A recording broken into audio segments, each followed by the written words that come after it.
few months ago, I was in a relative's living room at a family gathering. Regrettably, this relative had made a few disparaging and crude remarks about the topic of gender identity earlier in the day. Later, as many of us gathered to play games and watch TV, my relative made another comment.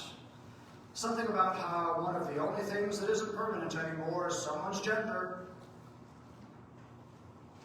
This time, I couldn't hold back. I snapped back at them and told them they can't say things like that in a direct, firm, and angry tone. They responded by saying they can say anything they want because it's their house. I barked back, no they can't, because they know full well that remarks like that are disparaging towards personal friends and family members of ours that are in the LGBTQ community, something that they are fully aware of. Upon being publicly told off in front of a full room of relatives, they simply froze, paralyzed by resentment, anger, and embarrassment. It was clear from then on that that day was pretty much over as a cohesive and harmonious gathering. Now, I tell you that story not to vilify this relative. They are a good person. I love them very much, and they have their faults, as we all do. I don't tell that story to brag about how I rose to the occasion, bravely speaking truth to power or defending those who can't defend themselves. Maybe there's truth to that, but that's besides the point. The reason I told that story is to show that even with good intentions, we can often miss the mark. Without reflecting on our attitudes, behaviors, and actions, we may just realize that we are accomplishing the opposite of what we set out to do. At the very least, we may be undermining our message, and at the most, we may be directly contradicting it, ultimately achieving nothing, or worse still, reversing any potential progress. And in that process, we may find that we ourselves are becoming what we oppose.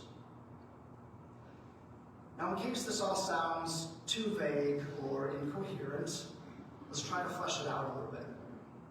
Shortly, I'm going to go through a list of negative attitudes, dispositions, behaviors, or actions that people have or engage in, whether they realize it or not, maybe whether you realize it or not. But here's the kicker. We falsely believe that these things are unique to those that we oppose. The reality, however, is that we complain and call out people and ideas that we oppose without realizing that sometimes we become the very things and people we oppose. Like I said earlier, in regard to resistance, today's topic isn't about protests and marches, contacting representatives, or engaging in civil disobedience. Those are all very important things, but that is not today's message. Today's message is more about the everyday, the way we view and interact with the world and those around us. So, let's start with othering others, which can be defined as the process of perceiving, treating, or labeling someone as fundamentally different, alien, or not one of us, creating an us versus them divide that marginalizes individuals or groups and strips them of their full humanity, leading to prejudice, discrimination, and inequality, often based on factors like race, gender, religion, or ability. Now, this one's a lot about labels and operating in binaries. As you're reading this definition, I am certain that particular people or groups of people are coming to mind. But here's the problem. By identifying these people, particularly groups of people, you yourself are engaging in othering others. Just think of the last time you thought to yourself or engaged in a conversation where you stereotyped or made a disparaging remark, even in jest, about Republicans, conservatives, capitalists, Christians, evangelicals, CEOs, the rich, or even white people. If we're honest, we would realize that we've all been guilty of saying things like, those Republicans or those evangelicals. We love to blame the other side for doing this. But to make things better, we need to first admit that we do it too. Another thing that we hate that our opposition does, that we also do, is making assumptions and jumping to conclusions.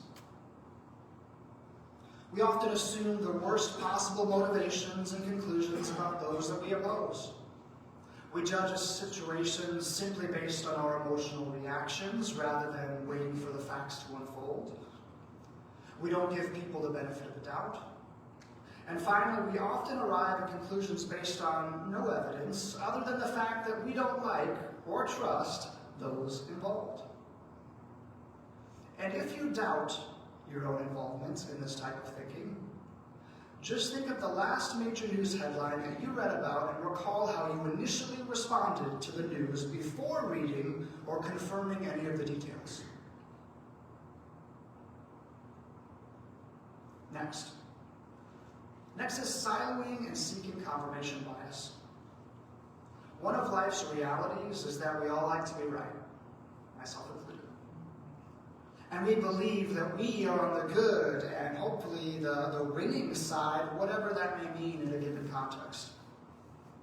As a result, we naturally seek out confirmation bias to provide reaffirmation that our ways are the best and correct ways of thinking and behaving. One example of this type of behavior is surrounding ourselves with people who look, dress, think, act, and talk like us. Now, don't get me wrong. I went to seminary for intercultural ministries, so I know all about this. Culturally and sociologically, it is natural to surround ourselves with people like us. The takeaway, however, is that we should always be conscious of whether we have siloed ourselves too much, become too comfortable in our social surroundings. Because let's be honest, how can we better understand the opposition if we don't spend time with them? I'm sure you've heard the phrase, we fear what we don't understand. This is a reminder that that phrase goes both ways. Another way we silo and seek confirmation bias is by consuming media that already aligns with our current political views and beliefs. If you haven't heard of this next website, I recommend you look it up and reflect on your own media consumption. This is called a media bias chart by Ad Fontes Media. It is free, easily accessible online. And what it is a chart of popular media sources from TV, websites, periodicals, and podcasts or radio. It charts how biased they are as it relates to politics and news value and reliability. It is also regularly updated. So I know it's kind of small. Hopefully you guys can see this laser pointer here. So right here we have a scale from most extreme left, political bias, to most extreme right, political bias. Right? That's our, someone help me out, is that x-axis? Someone who's smarter than me, thank you. So this is x-axis. And then our y here is news value and reliability. So bottom here contains inaccurate, fabricated info, all the way up to original fact reporting, high effort. So you kind of see this and how it plays out. So for example, if we go down here, Alex Jones, which I'm not familiar, but I'm assuming is some sort of podcaster, or which not. This would be contains inaccurate, fabricated info, also extremely right. Down here, Tony Michaels contains misleading information, politically biased, high partisan left. And you'll see this box here Just kind of a general guideline to say, hey, these are probably the most middle ground as it relates to political bias and news value and reliability. Is that making sense? I'm not going to spend the whole speech, talking about that, but I do want you to look into it, okay? Unfortunately, in the modern media landscape, the bottom line has become what? Profit, not objective journalism. Because of this, companies have learned that it is more financially lucrative to report with a spin that will cater to a specific audience or demographic, including yours. So, if it isn't already obvious, one way we can combat this type of bias is by seeking out media sources that are more balanced and reliable. Another is to diversify by engaging news sources that directly contradict or challenge our own biases, and know that when we do, we should practice skepticism and discernment as we engage those sources. If you remember one thing from this section, it should be this. It is easier to silo and orient our lives to confirm what we already believe and think, but this is extremely limiting. Instead, we should engage people in things that challenge us to think, grow, and hopefully contribute to positive change. Now, in light of these negative attitudes, dispositions, behaviors, and actions, I'd like to share 10 specific recommendations or cautions to help us resist becoming what we oppose. First, fight the problem without copying the methods. You can oppose harmful behavior without adopting harmful tactics. A perfect example of where we see someone not doing this is in the political world, when rival candidates respond to smear campaigns and fear-mongering with more smear campaigns and more fear-mongering. Oftentimes people will argue in cases like this, well, that the end justifies the means. But I believe that we are called to critique that idea. We are to rise above it. In other words, I shouldn't tear someone down to get what I want and then after the fact justify it by saying, well, I got the outcome that I wanted, right? Remind yourself and others that adopting the same tactics as your opponent often compromises your values. And if we don't have those, especially as you use, what do we have? On that note, it brings us to number 2. Stay true to your core values under pressure. It's been said that if you want to know what's inside a lemon, you squeeze. The same goes for us. Conflict and opposition reveal what values we really hold. But being pushed doesn't give us permission to abandon our principles. Let us not forget that integrity is also resistance. In short, one way we actually practice resistance is by keeping our integrity intact and on display for the world to see. Third, anger can turn you into the thing that you're fighting against. Anger is valid, yes, but unmanaged anger, that can reshape you. Reflect on how outrage can morph into cruelty, contempt, or dehumanizing language. Examine your own life and see where these things may be creeping in as a result of your outrage, and find healthy ways to manage your anger, whether that's exercise, meditation, music, getting outdoors, or finding safe spaces to vent. Next, choose healthy boundaries over corrosive bitterness. What boundaries can you create with those who oppose you, whether that's friends, family members, or co-workers? Healthy boundaries will always be better for you and the other person than to live in a constant state of bitterness that over time will corrode discussions and ultimately relationships. Number 4, don't become a mirror. The art of non-reactive resistance. You don't have to reflect back the behavior that you receive. In fact, non-reactivity is a strength. It is easy, I admit, in the midst of a heated argument or debate to rise to the level of our opposition. For example, I learned many years ago when I worked in customer service at a Whole Foods market in Chicago that the big jerk customers all behaved the same way. They would get angry, scream and shout, and ultimately wanted me to do the same. That way they could use it against me, right? To get what they wanted from me from upper management. Instead, I learned from experience not to mirror their behavior, and by effect, let them win. I wasn't a doormat either, but instead stood in the strength of non-reactivity. Some practical techniques to consider are to focus on taking pauses, reframing topics or arguments, and choosing responses instead of reactions. Number 5, know the difference between passion and hostility. Did you know that advocacy doesn't require aggression? If you have a passionate personality, like I do, it's important to know that you can easily and accidentally drift into the same hostility that you oppose if you're not careful.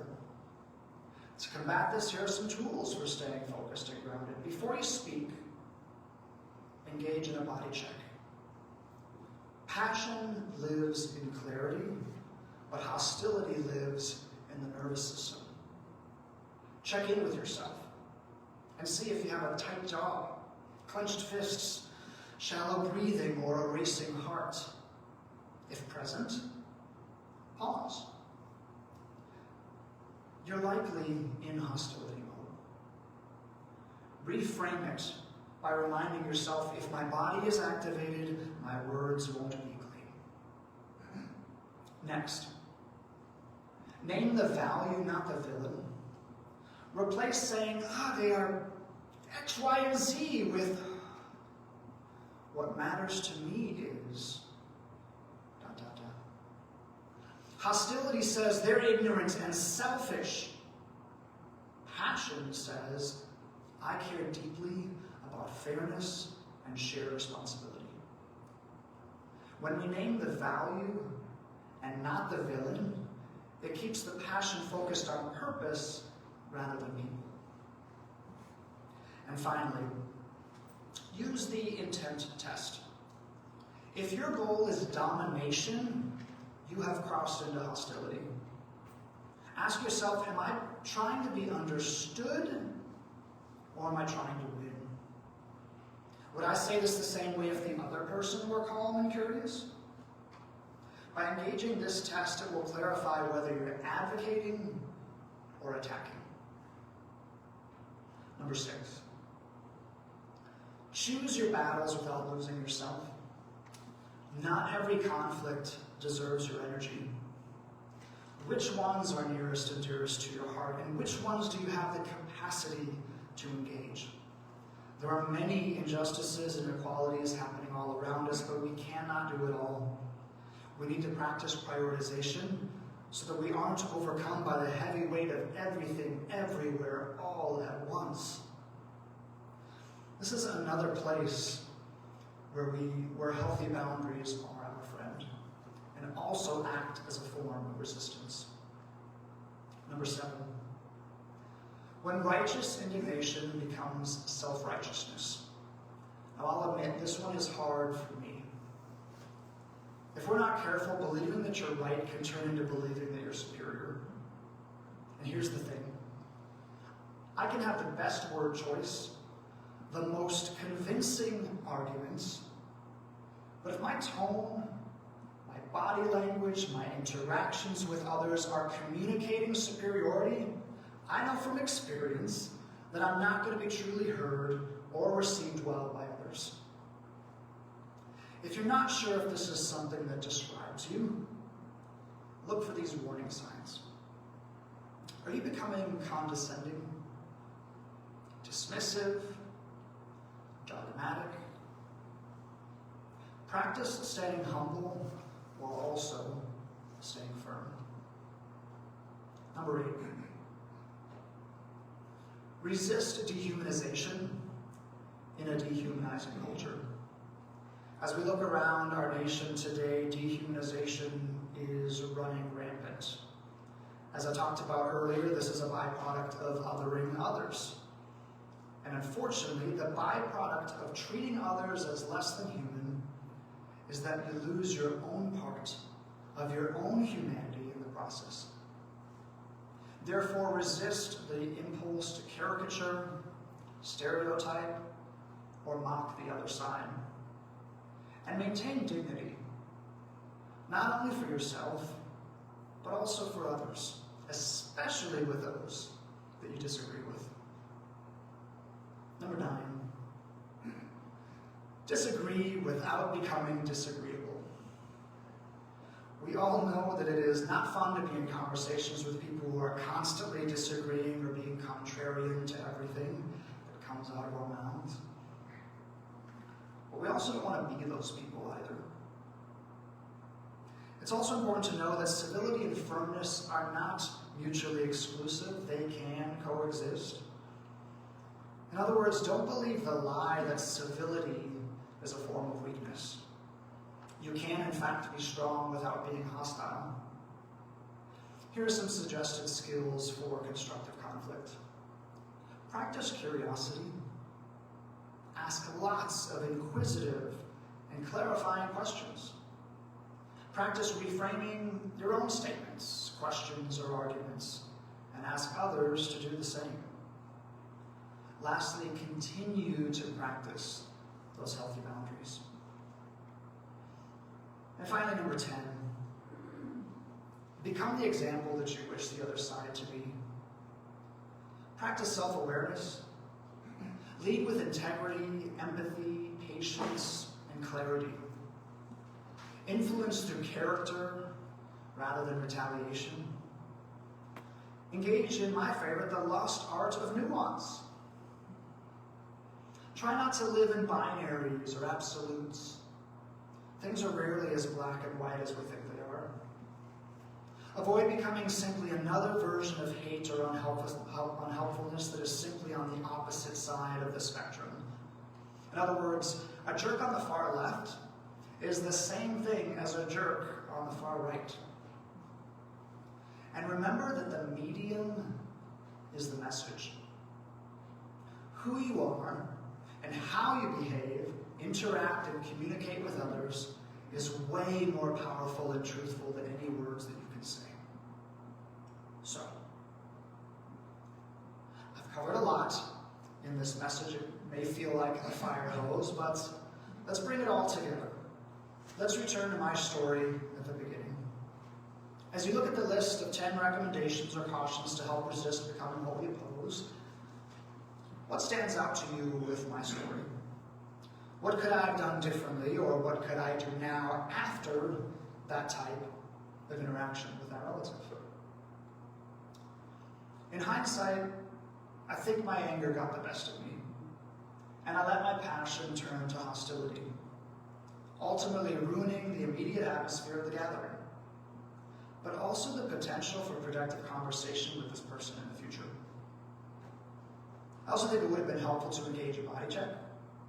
I could have paused to reflect on how my nervous system was reacting to their comment or comments. I also could have named the value, not the villain. If I had done that, I likely wouldn't have phrased my comment with, "You can't, da-da-da-da," but instead on the purpose, not the person. Moving forward, it may also be helpful to create healthy boundaries. If the definition of insanity is doing the same thing over and over again, expecting different results, I should apply this to my relationships with people like this. I can not only make an effort to see this person maybe less often, but also tell them that if comments are made like this in the future, I will remove myself from the situation as a form of protest, rather than just spouting angry words at them. That's not only an example of practicing healthy boundary making, but also communicating those boundaries to the opposition as well. If I'm honest, I also need to look inward and resist letting my righteous indignation becoming self-righteousness. I'm no better than this relative, even if I think that I'm on the right side of the argument. At the end of the day, if I start putting myself above others or putting others below me, I'm already actively working against any change that I want to see from the very beginning. Instead, I'm to see my opposition as equal. Equal in opinion, equal in dignity, and equal in value. So my challenge for you today is to take the order of service home with you. If you haven't already seen in the notes section, I listed these 10 because I know a lot was said and written on the slides. I want you to take it home and just reflect on this list in the notes and see maybe where your own pain points may be for you. And then do something about it. If you're interested in having a copy of these slides, you can see me after the service or email me. I can email them to you as well. I'd be happy to get those to you as a resource. In conclusion, one form of practicing resistance is resisting becoming what we oppose. Let's not forget that the medium is the message, and that medium is to be a people that practice self-awareness and lead with integrity, empathy, patience, and clarity. Who we are and how we relate and communicate with others will speak far greater than any words will ever do. As the saying goes, be the change that you want to see in the world. That's the best approach in my book.